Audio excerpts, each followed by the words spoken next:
అగ్నిహోత్రం వేసే సమితిలే గాలి అదృశ్య దేవుళ్ళు దేవతలకి అది చెందుతుంది. అది కరెక్ట్. తర్వాత దేవుడికి సామాన్యుడికి ఈ నిరాకారం ఆకారం లేని దేవుడు అంటే చెప్పటం కష్టమైంది. అందుకని ఆకారాలు వచ్చాయి. ఫస్ట్ శివ విష్ణు 2 ఆకారాలు వచ్చాయి. ఈ ఆకారాలతో శైవులు ఒక గ్రూపు, వైష్ణవులు విష్ణు భక్తుల గ్రూప్ అయితే యుద్ధాలు జరుగుతుంది.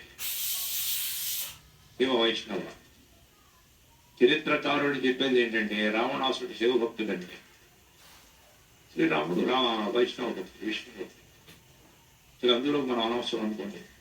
తర్వాత ఈ విరోధాలు ఇవన్నీ వచ్చిన తర్వాత అందరూ ఒకటే అనే కాన్సెప్ట్ వచ్చేసి,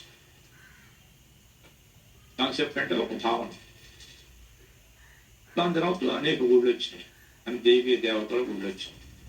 ఇప్పుడు డిఫరెన్స్ ఎందుకు, అన్ని గుళ్ళకి వెళ్ళండి అని అందరూ పెద్దలంతా నిర్ణయించారు. అందులో తప్పు లేదు. కానీ ఇందాక అనుకున్న ఆధ్యాత్మికంగా ఏదైనా సాధించాలంటే ఒక్కడినే నమ్ముకోవాలి. ఒకళ్ళని నమ్ముకుంటే నేను ముందుకు వెళ్ళగలను. అనేక మందిని నమ్ముకుంటే అందరి దేవుళ్ళు ఒకటే, అందరి దేవుళ్ళలో ఉన్న శక్తి ఒకటే. రాముడైనా ఒకటే, కృష్ణుడైనా ఒకటే, వెంకటేశ్వర స్వామి అయినా ఒకటే, సాయిబాబా అయినా ఒకటే.